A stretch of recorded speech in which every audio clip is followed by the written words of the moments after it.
আমার বাপ মা 100 জন মানুষ কয় আকিকা দিয়া আমার নাম জসিম রাখছে, দাঁড় করে না। নাটকের নাম হচ্ছে শাবানা সেলাই মেশিন, জসিমের লটারি, এনডি আকাশের রচনা আর সর্দার রকনের পরিচালনায়। সিনেমার থেকে একটা জিনিস থেকে ইন্সপায়ার্ড যে উনি লটারি পাবেন ওইটুকু, মানে ওনার ক্যারেক্টারটা আমি করছি না, কারণ ওনার ক্যারেক্টার করতে গেলে ওনাকে আমার অ্যানালাইজ করতে হতো, ওনাকে আমার দেখতে হতো, ওনার গেট আপ নিতে হতো, ওরকম কোনো গেট আপ আমি নিইনি।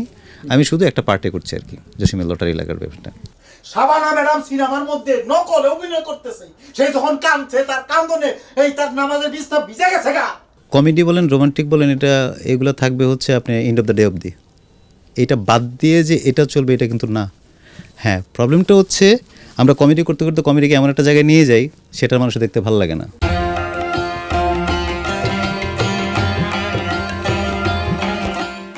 আমি বরাবরই হচ্ছে একটু ফ্যামিলিয়ার আর হচ্ছে একটু হাস্যরসবোধ, কারণ রোমান্টিকতা আমার দিয়ে হয় না, আমি ট্রাইও করি না কখনো, ভয় লাগে আমার। কিন্তু এটা অন্য প্যাটার্ন।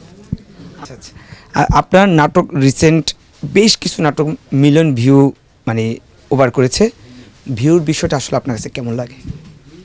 এখন তো আসলে ভিউ ছাড়া অপশন নেই আসলে, এখন ভিউর সময়। আমরা শুধু এই ভিউটাকে এভাবে আলাদা করে এভাবে দেখার, এভাবে কোয়েশ্চেন করাটা বিপদ। কেননা দেখেন, এই ভিউটা বিটিভির আমলেও ছিল, যখন একটা মাত্র চ্যানেল ছিল, ওইটা ছিল ম্যানুয়াল ভিউ। মানে এই ব্যাপারটাকে আমি এভাবে ধরি, এভাবে বলি। তখন ধরেন বিটিভিতে কেউ একটা নাটকে ছোট্ট একটা অংশ দেখা গেছে, পরের দিন রাস্তায় বেরোলে সবাই বলছে ওনাকে নাটক করতে দেখছি। দ্যাট ওয়াজ হচ্ছে আপনার ম্যানুয়াল ভিউ। আর এখন যেহেতু ডিজিটাল যুগ, ডিজিটাল সময়, আপনার ওই সময়টা এখন কাউন্টেবল আরও বেশি। সবার হাতে মোবাইল আছে, তো সবাই দেখছে আপনাকে, তো দেখলেই তো ভিউটা হচ্ছে। তো এটাকে আপনি অস্বীকার করবো কী করে, আর এটাকে আমি করবো, উপায় নেই, তো এটা লাগবেই আপনার। হ্যাঁ, এখন কথা হচ্ছে যে আপনি কী দেখছেন, কী দেখাবেন, সেটা ডিপেন্ড করতেছে আপনার। এখন আমার ভিউ লাগবে বলে আমি এমন কিছু করব যেটা আমার সাথে যায় না, আমি আমার সাথে হয় না, আমি করতেই পারি না, আমি ওখানে নেমে যাচ্ছি, সেটা আমার পার্সোনাল প্রবলেম। যেমন আমি এই কথা বলে রেফারেন্স এটা নিয়ে দিই, আমার নাটকে আজ পর্যন্ত কোথাও বিপ পাবেন না।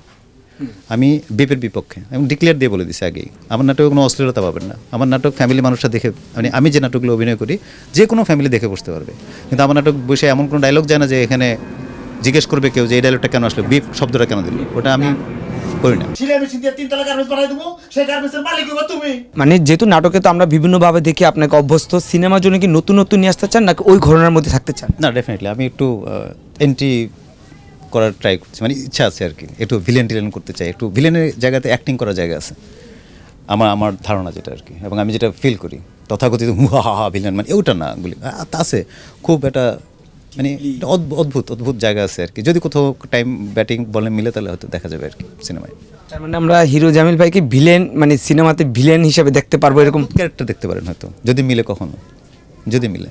আচ্ছা, 2026 চলে এসেছে, 2026 নিয়ে আপনার পরিকল্পনা কি? বাবা, এই পরিকল্পনা কে করবে? চলুক, উপরে তো একজন আছে, উনি চালাচ্ছে, ভালোর সাথে থাকতে চাই, সবচেয়ে বড় কথা হচ্ছে এটা।